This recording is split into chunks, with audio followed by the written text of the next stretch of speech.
July 28th, 2022 recap. Let's do it. There's really only one story of today that's worth focusing on to illustrate really what's going on between Republicans and Democrats right now. And that story has to do with revenge. Yesterday, in the video, I talked about what happened with legislation moving forward, and I'll recap it just again really fast.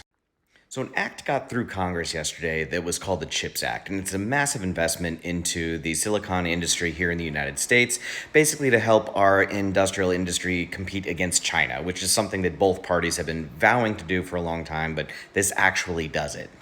Not only is it a measure specifically to compete against China, it also raises taxes on the wealthiest businesses and billionaires in order to actually pay for itself, so it's fiscally solvent.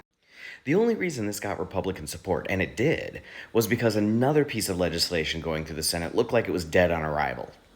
That piece of legislation was the bill I talked about yesterday that involved investment into electric vehicles, into renewable energy, and also into healthcare to lower premiums and costs for the average American. Joe Manchin had been standing against that, but literally minutes after the CHIPS Act passed, he came out in support of it, which now looks like it may actually pass and get put into law by the president. I've been following politics daily for 20 plus years. I'm very, very used to Republicans outmaneuvering Democrats. Democrats tend to be their own worst enemy. That wasn't the case yesterday. But under the leadership of the current Republican Party, namely Kevin McCarthy and Mitch McConnell, you had to expect retribution.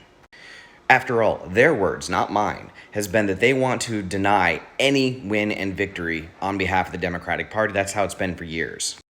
So that retribution came today when an act called the PACT Act, which provides health care for veterans, in particular those that have been exposed to burn pits, defoliants, things overseas that have caused a lifetime of pain and suffering for them, it provided health care.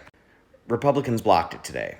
And it's really, again, a broadly popular bill among Americans, but they're really in a tough place for the elections coming up, because if they give Democrats a victory, it looks good for the Democrats.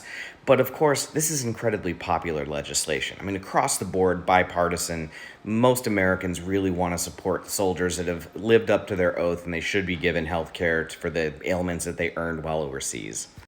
But that wasn't the case today in D.C., and tempers boiled over.